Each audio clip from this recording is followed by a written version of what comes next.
in infrastructure to help our economy transition to a cleaner and less emissions economy. And that requires significant siting and authority over building those infrastructure, and there are uncertainties around those. Because of these uncertainties, the 2050 emissions limit needs to be adaptable. And while we set the 2050 limit to 85% below the 1990 level today, there might be sector-specific limits that will need to evolve, and future plans, future climate plans need to accommodate or be adaptable to the new technologies that will evolve and other constraints that's in the economy. Next slide, please. This table contains quite a bit of information. On the left-hand side, we talk about each of the sectors that's covered by this plan and the previous 2030 plan. We have the power sector, the transportation sector, residential heating, cooling, commercial industrial heating and cooling, industrial processes, natural gas distribution and service, and others. And on the right-hand side, we have the examples of the emitting resources within each of the sectors. And of course, examples of methods to reduce those emissions on the right-hand side as well. While we set the sublimits in residential heating and cooling and commercial industrial heating and cooling, when we discuss them in this presentation and in the climate plan, we'll primarily talk about these four sectors: electricity or power sector, transportation in general, and then buildings. So that includes residential and commercial buildings, and non-energy and industrial sectors. On the left-hand side, you see on this table that 2030 emission sublimit. These are the sublimits that were set in June this year for 2030. We left this on the table so that you can keep that as a reference as we look toward 2050. The second column shows the 2050 emissions sublimits by sector. Just like we did for the 2030 plan, these are the estimates that we're working on, and there might be some tweaking and finalizing between now and the time that this plan is to be finalized. And but these are approximately the emission sublimits for each of the sectors.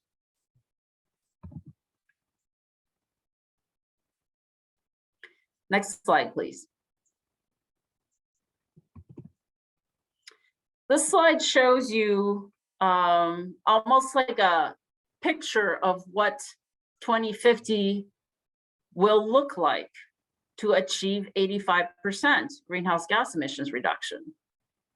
In some ways, we will be living in a very different economy.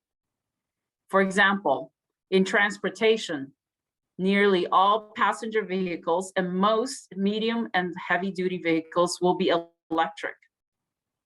Biofuels and hydrogen may account for a share of the fuels used in the sector, particularly for the difficult to electrify transportation modes like long-haul trucking, marine, and air travel. We also anticipate that the amount of driving will be stabilized as more Massachusetts residents have access to alternatives to personal vehicles. In the buildings sector, both for residential and commercial buildings, 93% reduction in greenhouse gas emissions means that all new buildings will be built with tighter envelopes, and majority of all buildings are heated and cooled by electric heat pumps. We will also have a central clearinghouse that provides technical assistance and really connects customers or residents to decarbonization solutions. In the electric power sector, 93% reduction means that almost all of the electricity consumed in Massachusetts will need to come from renewable or clean energy resources, with offshore wind as one of the primary sources of electricity supply, along with a diverse portfolio of clean energy resources, while keeping the grid reliable and resilient. For the non-energy and industrial sector, 75% reduction primarily means that we would have eliminated HFCs and SF6 from the cooling systems, with some industrial emissions mitigated by carbon capture. Most natural gas pipelines are likely to be phased out and replaced with fossil fuel alternatives. And solid waste disposal is reduced by at least 90%.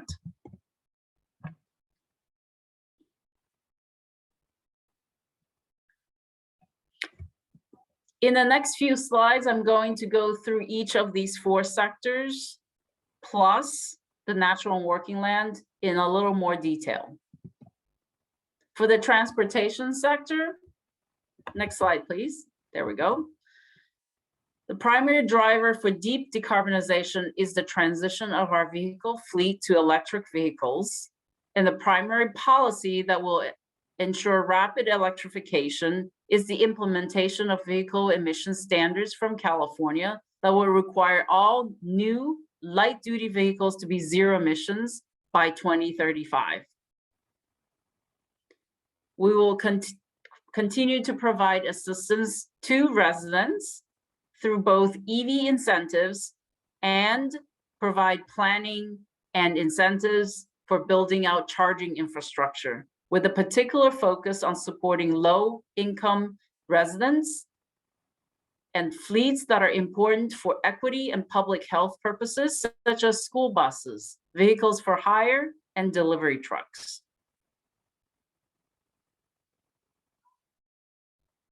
The state will also expand our investments in alternatives to personal vehicle travel by improving transit service, investing in housing near public transportation, and expanding bike and pedestrian infrastructure. As we look past the near term and beyond what we have already said that we would do in the 2030 plan and continuing down the same trajectory, we also need to add additional policy incentives to start retiring old combustion vehicles and set commitments to smart charging as part of EV incentives. In addition, we need to set policies to promote clean biofuels and hydrogen in difficult to electrify sectors, as I mentioned before. So again, painting a picture for 2050 in the transportation sector requires significant changes in not only personal transportation, but also in public transportation, and then helping to change the fleet even in areas where it's difficult to electrify. Next slide, please.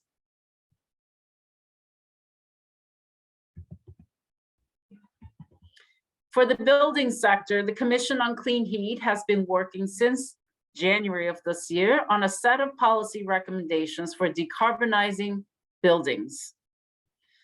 The Commission's preliminary recommendations were included in the 2025-2030 Clean Energy Climate Plan. And so if you want to look at some of the detailed discussions or preliminary discussions, they are contained in that document. Since the publication of the 2030 CECP, the Commission on Clean Heat has been continuing to work on several recommendations and really drilling deep down to try to fine-tune their recommendations. They've been working very hard, and I'm very fortunate to have such great dedicated people who have been coming together almost every other week to talk, to discuss, to debate, and to find recommendations for the state to consider in developing policies to decarbonize our buildings. Some of the highlights, again, of the preliminary recommendations include the following strategies. Most of these have been discussed in the 2030 plan, but we anticipate that there will be more details coming out of the Commission on Clean Heat's recommendation. First is to implement a clean heat standard that is similar to a clean energy standard that focuses on heating sector. This will be one of the primary regulatory approaches to meet building emissions sublimit, encouraging electrification and accelerated energy efficiency. The recommendation will likely include instructing utilities to conduct coordinated planning for targeted natural gas system decommissioning and electric distribution and transmission system additions. They will likely comment more about developing a clean heat clearinghouse as a central point of contact for all residents for clean energy solutions that include the programs under Mass Save Today, but will accelerate additional programs in addition to the current energy efficiency measures, so that we provide a central point of technical assistance and incentives for all consumers to adopt clean technologies. Another highlight will be to establish a climate finance mechanism to help de-risk and attract and mobilize private sector investments in buildings pursuing deep decarbonization. And another recommendation, which reflects the comments that we have heard from the public, is that we need to conduct a comprehensive public education campaign and implement community level engagement to build momentum for building electrification. Next slide, please. For the electric power sector, most of the work in the power sector has a very long planning horizon. For example, large procurements for clean generations, such as offshore wind, requires multiple years of process and contracting and regulatory approval. And then for commercial efforts in designing, developing, and siting and building the infrastructure. Similarly, that's true for transmission and, in many cases, electric distribution system as well. So some of the extension and highlights to the extension of the current policy, I want to emphasize by 2030, we need to develop successor to the procurement of financing large-scale energy projects, such as using a forward clean energy market in the wholesale electricity market. Need to continue to support offshore wind development by collaborating with our regional partners, including advancing floating offshore wind technologies, and continue to catalyze development of solar and storage technologies. We need to reform regional transmission planning and cost allocation, work with our sister states and New England's grid planner and operator and our Federal Energy Regulatory Commission and other federal partners to make sure that the infrastructure needed to facilitate and to accommodate the electrification need are going to be developed. We also need to modernize our electric distribution system to facilitate electrification and other decarbonization strategies. We need to re-examine and develop new rate designs to promote efficient, clean energy use while ensure that consumers understand the incentives to reduce overall system costs. We also need to ensure that the siting for solar, offshore wind, storage, transmission, distribution infrastructure, really all of the electric system infrastructure consider the impact on environmental justice communities and really all communities in the state. Next slide, please.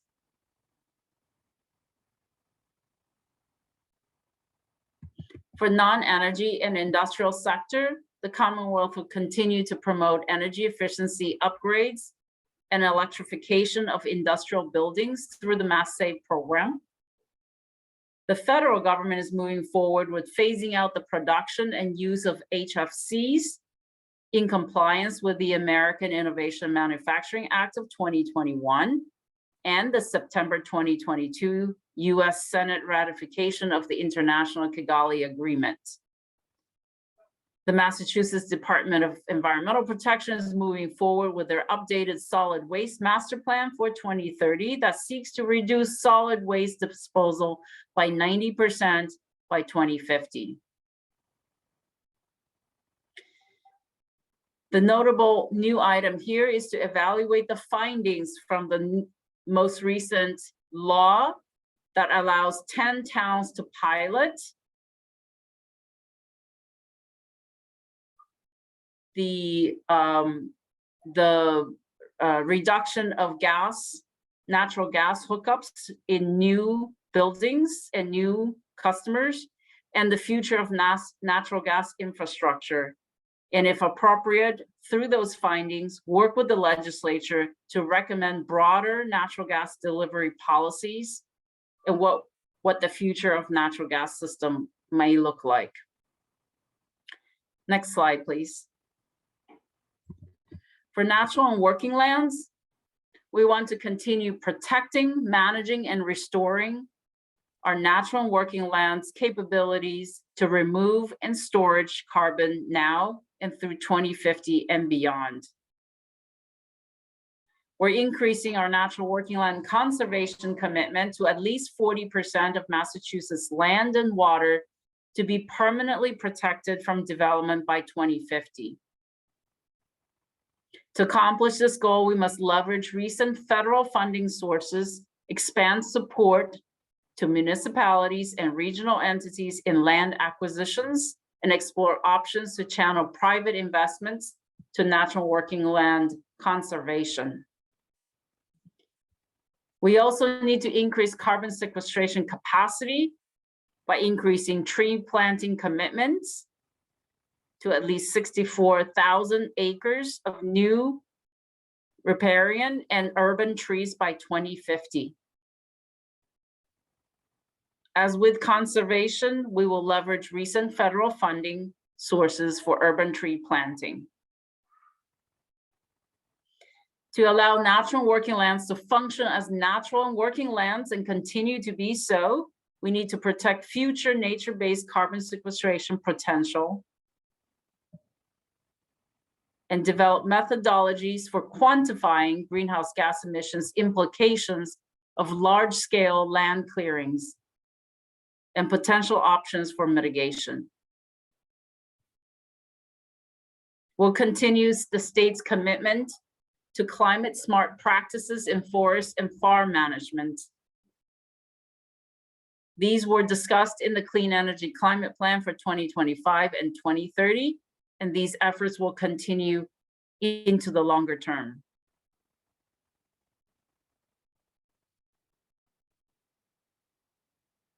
The most important thing from a carbon perspective is our natural and working land is Massachusetts' resource to meet the net zero requirement for greenhouse gas emissions. One of the appendix slides shows an example of what this actually means. It means that whatever residual emissions that we have left in our economy, we're relying on our natural and working lands to be able to absorb that carbon and store that in our resources. And to the extent that we cannot, or we do not have enough resources, we would need to contract with other parties to make sure that we achieve a net zero emissions in 2050. Next slide, please.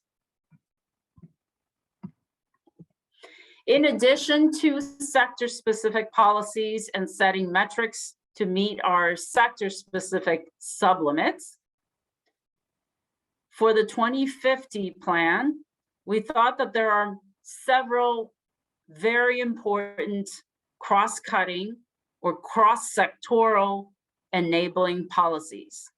The first one is workforce development. It is one of the top items that's important for the state. Essentially, the simple way to think about this is we will not be able to accomplish any of our net zero plans without people to do the work to help transition our economy. This means that we need to build jobs and well-paying jobs for people in the industry today, for people who are entering the industry, for people who are transitioning into the industry, and for young people in future workforce. This means that we need to look across the curriculum to make sure that clean energy is part of the career cluster and to encourage young adults to drive awareness, adoption of clean technologies, and work with our unions and training organizations to make sure that we train the workforce adequate enough to help with the transition. The next topic is innovation. This is a key strength of Massachusetts. While Massachusetts is going to meet its own targets to reduce the greenhouse gas emissions from our own buildings, our power generation, our cars, and our trucks, one of the most valuable contribution Massachusetts have to the world of climate change is through our innovation and research and development.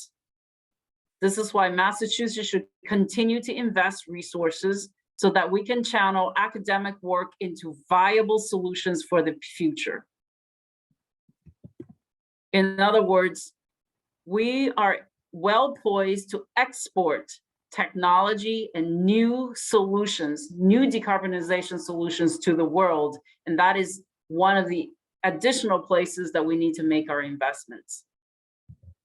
The third item is climate leadership. We have already been a leader in setting the goals, creating the programs to encourage transition, but we have a lot more work to do. So under the climate leadership programs, it's important to expand our Department of Energy Resources Leading by Example programs to support 2050 ready existing building retrofit projects at state facilities.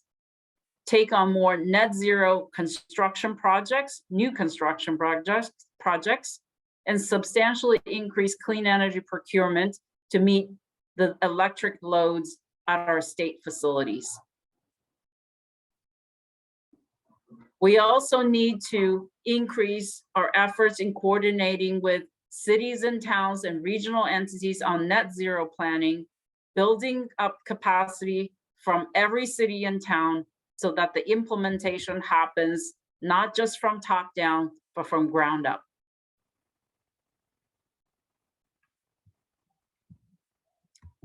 Next slide, please. Two more items. One is the future of fuels. You may have been hearing about how we need to transition our fuels to clean fuels, whether that's biogas or biofuels or green hydrogen. One of the things that we need to do is to set guidelines and to properly account for any emissions, particularly life cycle emissions associated with bio-based and synthetic fuels. So that we propose by 2024, Department of Environmental Protection consider whether changes are needed to the greenhouse gas emission inventory that's being used today to account for bio-based and synthetic fuel combustion emissions. And then one of the most important things that cuts across all sectors is make sure that we implement an equitable and just transition through 2050 and beyond. Therefore, we need to develop a plan and commit to investing in our environmental justice communities to make sure that there are sufficient amount of investments to advance environmental justice in the Commonwealth, and make sure that as we grow the jobs and the economic opportunities, all people are served in the Commonwealth. Next slide, please.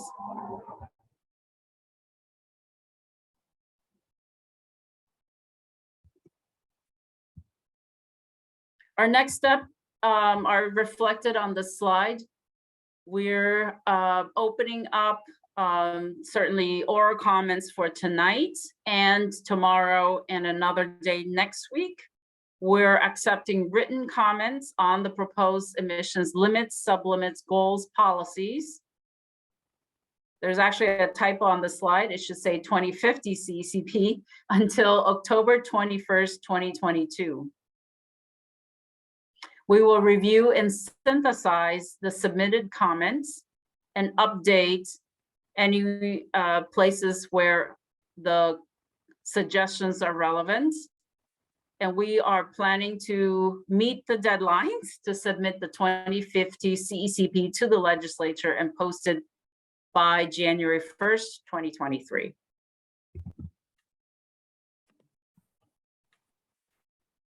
This is the end of our formal presentation. So thank you very much for listening to this presentation. And I would like to open it up to oral comments. And for majority of that, I will make sure that, you know, I listened carefully to your comments. Just to jump in with a few logistical things as we move on to the hearing aspect of this session. It's going to be conducted so that participants can ask questions verbally. Please click on the raise hand button if you're joining by Zoom. You can unmute yourself once we call on you. If you're calling by phone, please press *9 and then *6 to unmute yourself when we call on you. This may take some time to get through each verbal comment, so please be patient and respectful. When it is your turn to provide comment, we will ask you to unmute yourself and begin speaking.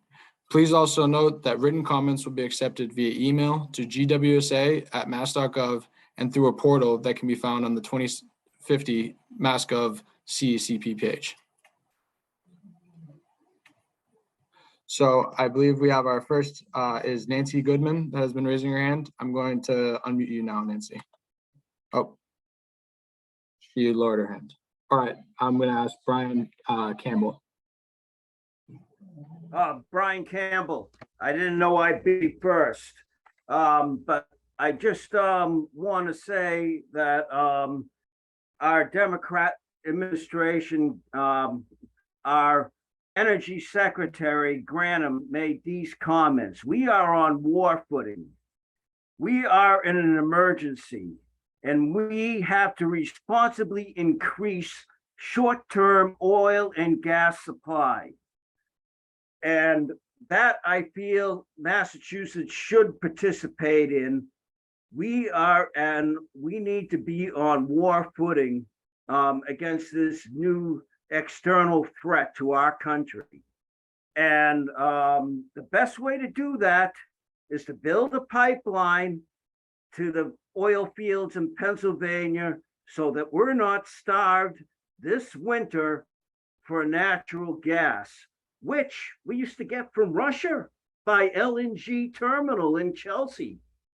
But I don't think that's going to happen this year, but we'll get some probably from Trinidad and Tobago, but we're in a tough shape, and that should be, in my opinion, the priority number one of this state is ensuring an adequate energy supply through this winter, or we're going to be like in the same boat that Europe is, and especially Germany and France and in Britain. where they're going into this winter with paying 300% higher energy costs to heat their homes. Number two is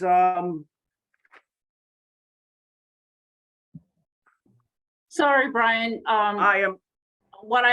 I think we meant to make sure that everybody has an opportunity. So if we can limit it to a couple okay. of minutes, Well, that let would me be great. speak tomorrow again then, because I'll finish up my comments then. Thank you very much.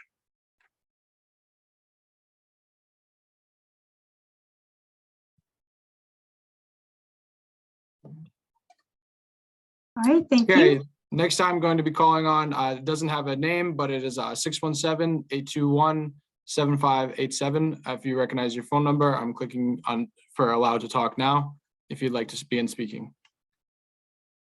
Hi, it's Mike Small. I had a question about the clean energy forward market, and I was wondering how you get cooperation from New England ISO when they're not they're not a state entity, they're independent of the state. It seems like so far they don't have it as part of their mission to reduce emissions. Is this just comments or is it questions allowed?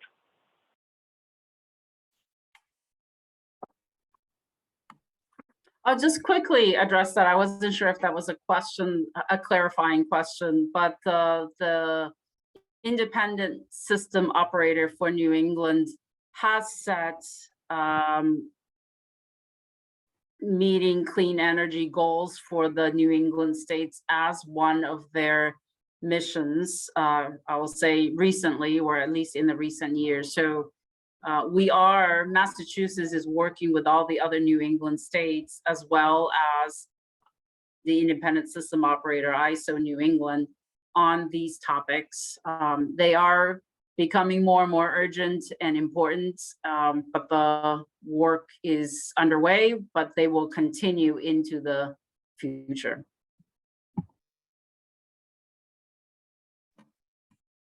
Thank you, Judy. Next, we'll be calling on Michael Diciaria. Please click on mute and you'll be able to give your testimony. Great, thank you. So I'm based in Shutesbury in Western Mass. One, I just want to commend you all for the 2025-30, where you got around to, I think, significantly reflecting the importance of natural and working lands in terms of sequestration and storage. I would say that needs to sort of just get underscored going forward in the 2050 plan. And I'm guessing people, including policymakers, are confused between, the net zero being emissions and sequestration. That's only the source.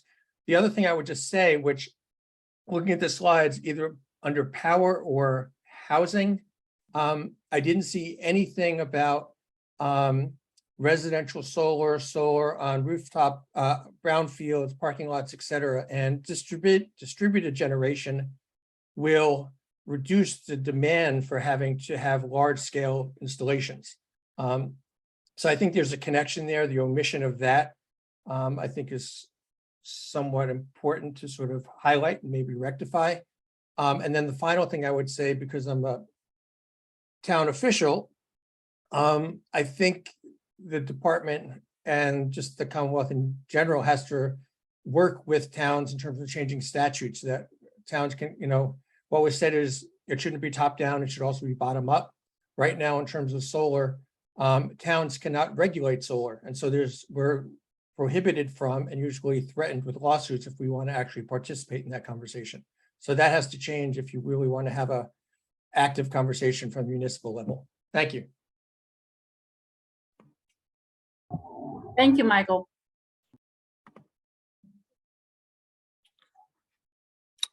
Thank you, Michael. Next, we'll be calling on Pamela Kelly.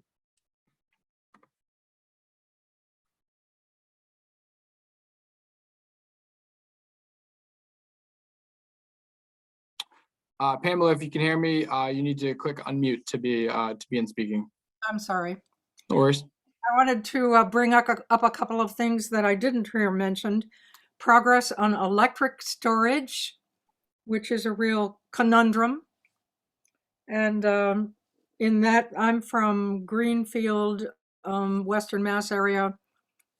We have a potentially very large storage facility hooked into the Connecticut River, which is damaging the Connecticut River dreadfully and causing problems for the fishing industry. And it's killing the Connecticut River, New England's largest river. So it needs a study on the bottom of the Northfield Mountain pumped storage facility, which potentially is great, but it needs a circular system to pump the water around in a circle. With all the money coming into the state, it shouldn't be impossible. Second thing is the grid, because we're going to this big offshore wind thing. And we need a massive, obviously, a massive public education program. And I don't know how that needs to be happening like ASAP, because the terrible winter that we are anticipating will need all the people behind us, or it'll be like this person from Quincy who spoke tonight. They'll see that we need more natural gas, whereas what we really need is a very fast transition and a lot of cooperation between thousands, millions of people to keep us warm and safe and secure over this winter. Those are my things that are on my mind. Thank you very much, Pamela. Next, we're going to call on Philip of Vergrat. Yeah, thank you very much, Philip Vergrat from Newton 350 Mass. So thank you for your presentation. It struck me that minus 71% of gas, of methane gas. I didn't see in the plan a structured approach to phase out gas from all existing homes, which is, in our view, necessary to basically reach net zero in 2050. Thank you.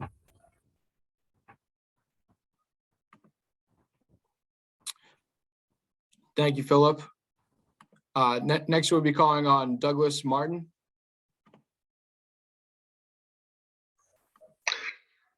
Yes, this is Douglas Martin. Thank you very much. It's very clear from the presentation that there's been a lot of thought in going into how do we meet these goals over the next 25 years or so. And I'm really pleased to see what a great job you folks have done. I do have a question, though. I live in central Massachusetts, and there is a great deal of concern about the size and the number of solar facilities, and it's a difficult problem because inside Interstate 495. There's not going to be a great many solar facilities because there isn't a lot of land available. Here in central Massachusetts, there is a lot of land available, and we're getting indications that people are looking at solar facilities that could cover hundreds of acres. And the problem with that is that a lot of trees would have to be cut down to accommodate that. Now, in your presentation, you talked about looking at forestry and increasing the number of trees. So I'd just like to say that I think this is going to be a very delicate balancing act between increasing the number of solar facilities and solar output, and also protecting the natural environment and not cutting down all of our trees. Thank you. Thank you, Douglas. Next, we'll be calling on Healy Passas. Yeah, hi. Thank you so much for having me on here. Thanks for all the work that you're doing, and it's really encouraging to see how much thought went into that. I'm on the energy committee of my town in Eastern Massachusetts, and I do a lot of public outreach too, and I think one of the real issues that we're facing is that even if we convince residents to go out and look at heat pumps or solar. Sometimes the professionals that they encounter are not up on the latest technology and the possibilities that there are.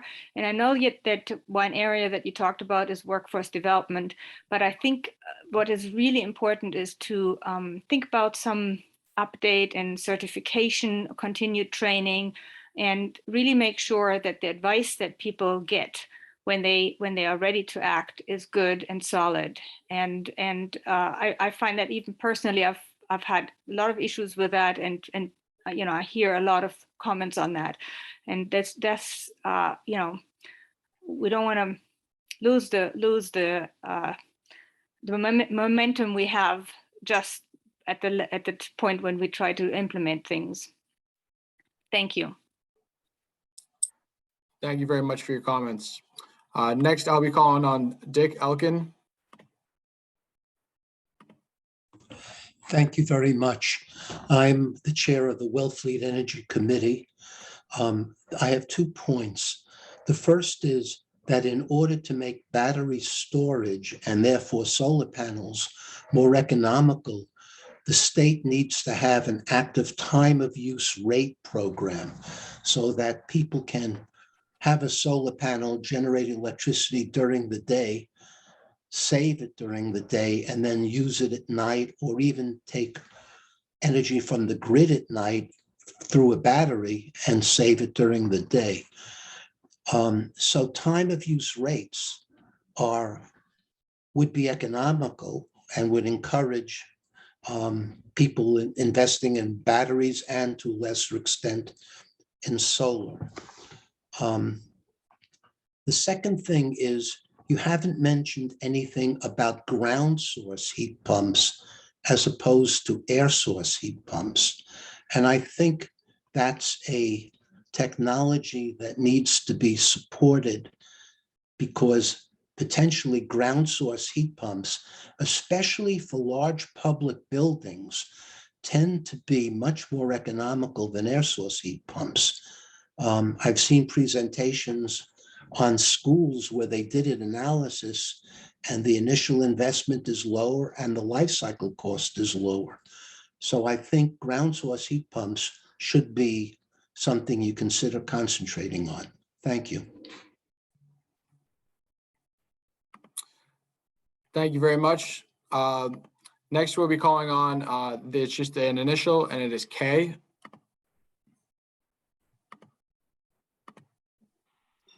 Hello, I am Kay calling from Ashfield. Thank you for all this wonderful work. There's a lot to do. I am concerned. I know that we want to do, a lot of people want to do solar, and there's some delay because of the utilities providing the hookups. And I hope that will be addressed in the course of your work. I amplify the question, the concern about time of use rates. That's a vital issue as well. And one thing that I would raise that isn't addressed here, and I think it is a possible thing to pursue, we don't want to just throw those internal combustion engines into the ground. We want to reuse them, and we can have them converted into electrics. The resources are out there to do it. It is not something happening in Massachusetts much, but I would like it to be something on your list of things to consider. So thank you. We are a part of the Energy Committee in Ashfield. When we're a partner with you. Thank you. Thank you very much for sharing. I just want to open it up one more time. So we have ran out of our hands that have been raised. So open it up for, if anyone would like to speak any further that hasn't gotten the chance to speak yet, please raise your hand.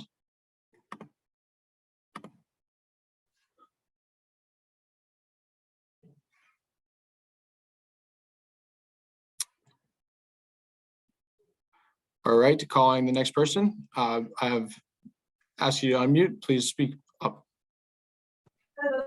Yeah, hi. I was wondering, so when I'm looking at the non-energy and industrial slides, what does it mean by target HFC and SFC 6 reductions.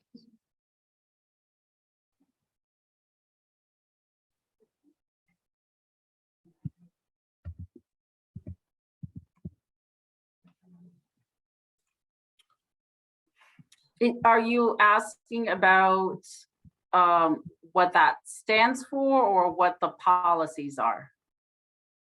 Yeah, what it stands for. Those are hydrofluorocarbons, and they are with high global warming potential gases that are used in mostly refrigerants. And we already have federal policies to phase them out. So Massachusetts will follow the federal government in setting the proper programs and requirements to phase the use of them.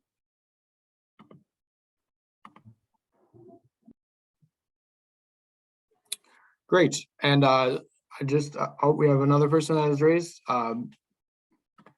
Calling on Helena. Thank you. I'm Helena Brown, and I am the chairperson of Newton Citizens Commission on Energy. I want to address the issue of retrofitting residential homes. This is probably the hardest issue that is before us, and nobody really fully succeeded with that. I recognize the importance of the massive educational campaign that you are proposing, and that's certainly necessary, but it's absolutely not sufficient. Neither is it sufficient to have subsidies and to have the good workforce. What we also need is to get people to actually pay attention to the question of energy performance of their house. And majority of the people, understandably, have very little interest in that. They have jobs, they have children, they have other things. There is not a lot of bandwidth for thinking about it. So I would like to remind you that at some point the utilities who perform under mass-safe energy audits of houses have been required, actually, I just don't know under which law, to issue scorecards to homeowners, and those are very visual ways of showing people where they are, where they could be, and what it would take more or less to get. They've been required to do that, and they even about 8 years ago piloted it in Western Massachusetts, National Grid, with fantastic results, and then it kind of died. I understand some of utilities on the Cape are actually doing it, but in the rest of the state, it is just not happening. It's a matter of enforcement. So I would like to bring it to your attention. When you give people a visual representation of where they are, you have an opportunity to get them interested in the topic. Thank you very much. I would, again, I'll open up the floor. For anyone that has already spoken and would like to give any further comments, we're not able to do that tonight, but please take the time to give us a written comment or to email the GWSA, and we would be very appreciative to hear further from you. Next, I'm going to call on Michael. Hi, I'm with the Sierra Club, and first off, I just want to say that's great that the plan focuses on development of solar. I just want to touch on something that other people have spoken about tonight. I think there should be more commitment to sustainable siting of solar. So I think that we need to exhaust the siting on developed land first, such as rooftops, parking lots, brownfields, capped landfills, before focusing on undeveloped lands in order to prioritize our carbon sinks and make sure that we're not clearing land in order to site solar. Thank you. Thank you, Michael. So I'm just going to wait a few more moments here as we have no more hands that are raised.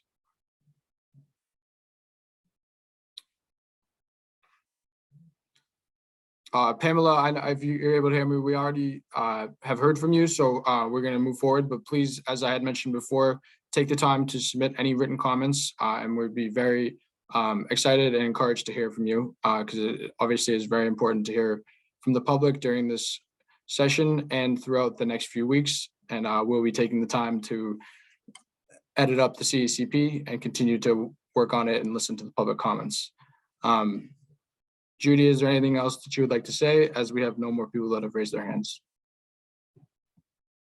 Yes. I want everyone to know that you brought up some very, very good comments. So we are taking notes, and these are very important topics, and trying to find the right balance particularly in the solar and land use question is, the job of policymakers to make sure that we strike the right balance where we need renewable energy, but we also need to protect our land. Similarly, there are many good comments about public engagement, public conversations, and both bottom up and top down approaches, as well as making sure that we have ways to be more transparent about buildings emissions. I think those are very good comments, and we very much appreciate your thoughts. And please feel free to continue to engage and send us your comments in writing, although we are taking notes tonight as well. These are just really helpful and insightful suggestions, and we are taking that to heart. And as we do these plans, we are learning as well as we go, right? So we're improving the way we think about this, develop policies that strike the right balance, making sure that all citizens are protected while we conduct a major transformation of our economy. And so these are very large changes and requires, as many have pointed out, collaboration across many sectors and many actors, and particularly citizens and towns and leaders of cities and towns. I think the partnership across various levels of governments and citizens and citizen groups and industry and private sector is extremely important. So one of the goals of these plans is also to make sure that we elaborate on the direction we're heading and the things that we need to change. And it really requires a significant amount of alignment up and down and across our communities. And so we very much look forward to working with all the community leaders and community participants. And we hope that, we can set policies that guide the state in the right direction. We also look across the aisles to our sister states, because we don't act in this alone. So we work with nearby states, we watch best practices from other states, and we work with our federal agencies and federal partners in making sure that we take advantage and can really leverage any federal assistance that we can get to help us continue to advance our climate initiatives. So thank you very much for your participation tonight. Just in case you're wondering, we are conducting 2 more of these sessions.